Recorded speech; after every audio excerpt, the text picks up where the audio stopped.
All right, welcome back. I decided that this channel needs a theme song. I don't know why, but it seems like all good YouTube channels have theme songs.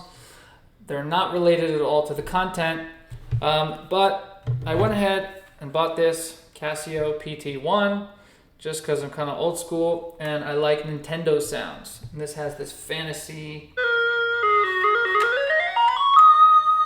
setting. So we're going to try to record something in a second. If you like it, comment, let me know if it should be the theme song.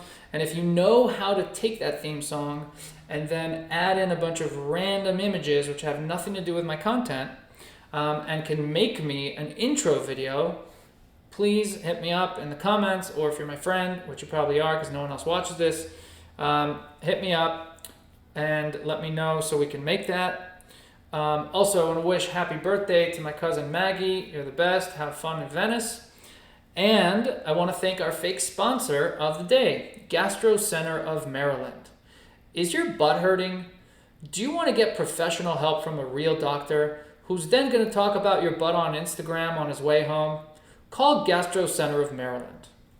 All right, let's try this out. Let me know what you think.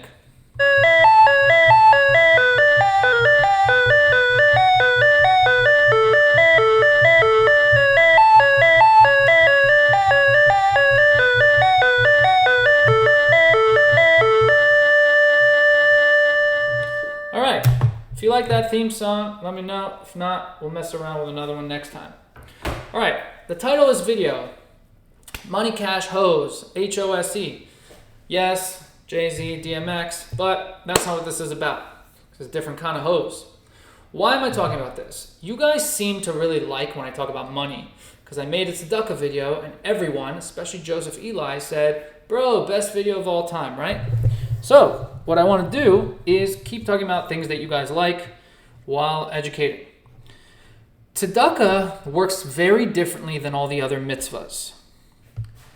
The way that other mitzvahs work is that everything you do down here has a spiritual counterpart in the worlds above. So you're always creating this chemical reaction where you do something here, something happens in one of the spiritual realms, and then if it's going to trickle down here to change the world, i.e., let's say you do a mitzvah where a positive commandment and it creates a chain reaction, it creates this sort of domino effect where from one world something happens which presses on another button in another world, and so on and so forth through this chain-like descent, which I explained in creation, in the creation video, which is how creation happens, how everything works its way into this world through this sort of domino effect from above.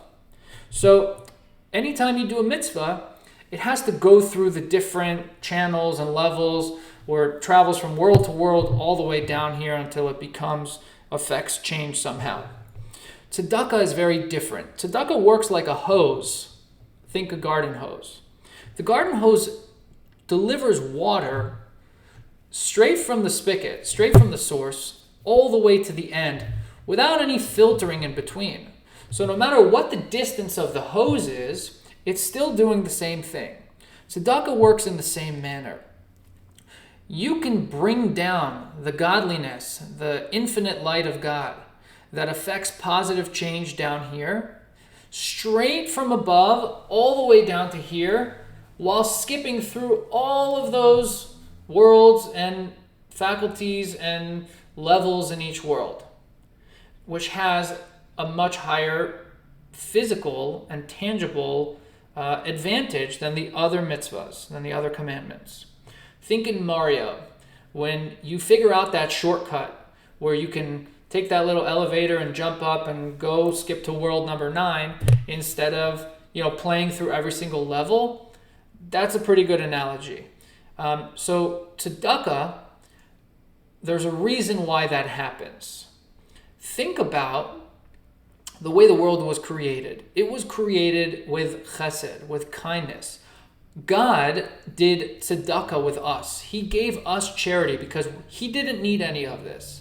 He did this for us for no reason. We didn't deserve it because we weren't even around for that. So it created a system which was purely good for us.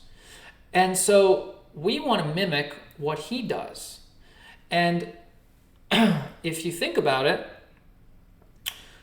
There's no other endeavor in the world that requires more physical and mental and emotional work than livelihood.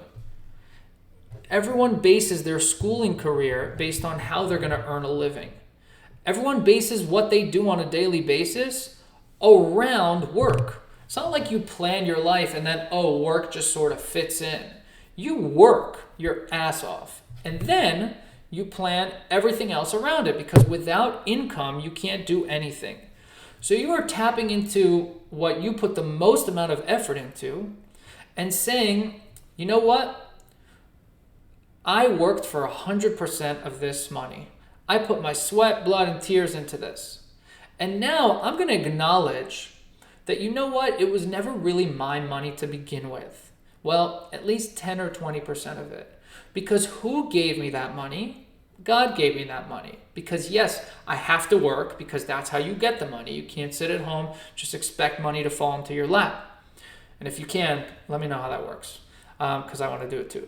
But you have to go to work, and through that medium, through that vehicle, which is your job or your career, you then get money. But after you work and put all your effort into it, you then step back and say, you know what? I'm acknowledging that this wasn't actually me to begin with, and that this wasn't actually my money to begin with. So I'm saying I'm not giving 10% of my money or 20% of my money. That 10 or 20% never really belonged to me anyway. And if we can learn to use that mentality and say, you know what? The other 80% or 90% that I get to keep, that's a gift to me, because God entrusted me to give that 10 or 20% to charity of his money. You'll see so much blessing, and God willing, it'll come to you in a way like a hose delivers water, where it skips through that entire path. It doesn't care about the system. It pulls directly from God's infinite source, he himself, and brings it down to the lowest of lows instantaneously. And that bracha, that blessing, will change your life physically and materially and spiritually in ways that you can't even imagine.